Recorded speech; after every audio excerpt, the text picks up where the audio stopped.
Perfect magic is a perfect intellectual, virtuous, pneumatic, sexual, physiological, performative formula that coincides with the objective laws of the universe in a very subtle, sublime manner. This is very difficult to achieve because we have limited forms, our biological tombs are limited, our cognitions, imaginations, intellectuations are limited, our souls are limited, our diamonds are of various kind. Our consciousness is interlocking in various ways with other worlds. However, I would like to present some techniques that you may find useful in your own purposeful bidding. So, I practice ceremonial magic. That is also containing of artful symphonies, performative motions, various languages, symbols, conjurations, invocations, evocations, emanations, mediumizations, avatarizations, and is strictly bound with cooperation with the gods, the Angeli Bonum, Agathos Daimones, heroes, masters, mistresses, spirits of many worlds, hells, and the abysses. Can you demonstrate to anyone the subtle art of magic? Sometimes you may, sometimes you may not. If right now I'm visualizing a red, golden, silver triangle that I hold in the 3D space, that I can subtly materialize and see it, a real thing? Or is it only my subjective imagination? Do I really project some form of energy that makes me see this triangle that all of a sudden has an eye in the middle of it? Now I may turn it around, speed up as it turns around, and stop. Now I will write the script in cuneiform, Gagadul, which means the shield, and the symbol of Shamash. Now I hold those three things in my memory and project them from memory and imagination onto the 3D space. It's a little module, which is empty. It uses symbols that may be recognized, maybe not. You need to use your intention. What do you mean by that? And you need to use tradition. What is sanctified in this? So if I write as in the tradition of the Egyptians, and I do not know hieroglyphics, although I studied it for a while, I can recognize it from the modular memory. And right now I wrote a cartouche with a papyri, and I will endow it with the intention that I send my high regards to my teachers. Right now I have a golden letter that I projected and dispatch it above, as I've seen white wings taking over my message to the gods. Now there are many techniques, including that of Barbara Onomata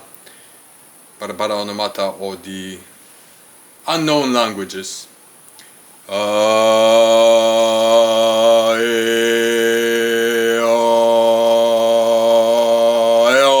Yakos. So that was a word that was used during the Eleusinian processions from Athens to Eleusis. Does it mean anything in this context? No, because it was a demonstration.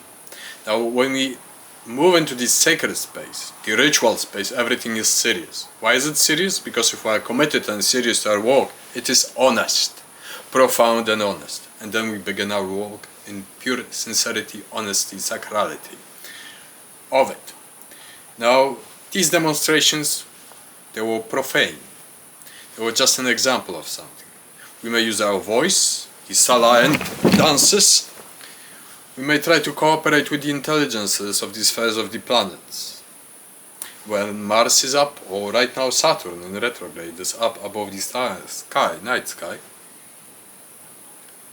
In certain situations I might try to invoke the black wings of Saturn, or the embassies and emissaries, if I would like or have something to convey to the greater powers. Right now I do not.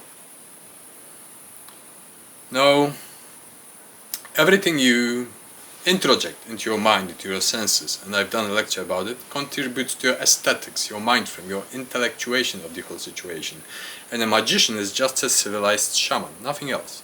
And the more sublime, the more honest, the more reverberant, the more great, sophisticated, elevated, virtuous metaphysics of ethics, the more pure, concentrated, focused the mind, the more charged, the more energized, the more potent your actions, the greater the chance that they will affect something or someone, or influence. Rhetorics, the art of rhetorica. It was written in the I Ching that a good word that is spoken by a magician is carried 10,000 miles away, around the perimeter of the world. That is to say that a great speech that is having great ideas is heard by many spirits all across the world. Now, petty blubbering, petty speech, or evil speech is cut at the tip of the tongue. Nobody wants to hear it, nobody wants to listen to it, and that is natural. Neither to pettiness nor wretchedness, although wretchedness may have some ear in house. So, we may try to cipher something, so creating a very small binary code 0111011111, now a hex, and we want to convey the word in Greek, logoi. Logoi. Let's convert it, let's cipher it, let's break the code, let's cipher it again, break the code, cipher, cipher, cipher, cipher, several times, and closed and voted. You all know what the world is. However, if I would create it properly, none of you would. Other side would be confused, and it would be dispatched to the exact receiver that I would like the word, symbol, seal, performance, art, symphony to be deciphered. Not any place else. Now, the basic approaches in magic is that we want to influence something. Mystics want to receive. Magicians want to act their act will. In other words, you have a vision that you walk towards, and you try to inspire through countless intelligences to counteract the fall of the world, the destruction, this or that, or to incite destruction, destabilize the system in order to achieve something else. So you influence spirits that later influence the hearts, minds and souls of the people. So you're playing a little god here, a little one, a little diamond, a little god, a little goddess. If you are effective. If you're not, well, if you have no magical potential or any training or tools of the trade, then you may do all that and there is no effect at all. You may be at least mocked like a fool. And that's what differentiates a fool from a magician. A fool is trying to repeat the footsteps of the magician, but he doesn't have the foundations. He doesn't understand. So while a fool is standing in the desert, trying to conjure a mighty sandstorm, a master, looking from a mountain, is conjuring this sandstorm and covers the fool with the dune, so the fool is no more. So these are just a few examples of how manifold techniques, and I mentioned just a few, from the whole arsenal of tools that you develop throughout years, and you train each tool to perfection until it starts working. And it's an individual thing. Some skills may be acquired by trafficking with spirits, with gods, with demons, but what is yours belongs completely to you, as a form of integration That is why every path is individual, in the sense that you need to individuate yourself. Otherwise you won't achieve what you want to, or you will achieve it on a license or borrowed or leased things.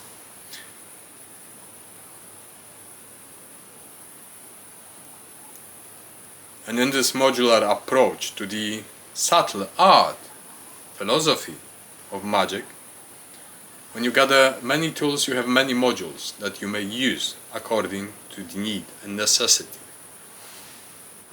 Another very important part of the path is a liberative purpose. In other words, you do not train magic to do magical tricks or influence others, but in order to climb in power amongst the spheres of the planets. As you build yourself up in life, and then posthumously you continue in the great toil. So you aim to be in a greater expanse or vista of laws. And if you are admitted, you walk with greater influence within greater orders of things. This is also a worthy goal. Because while we may feel helpless on earth, there is something that is called metaphysical inspiration. And when we join the cloud of this inspiration, we may inspire those below and elsewhere. So the magical outlook doesn't tolerate any ends. Everything is in motion and change. Bios thanatos bios. We work, affirm roughly throughout life. All the instances, all the moments of our lives, we live beautifully. We live in a profound manner, sometimes tricksterish manner. We adapt to various circumstances and people. We wear masks, masquerades, we create relations, identities, and so on. But between us and the gods there is complete honesty, complete resonation in between us.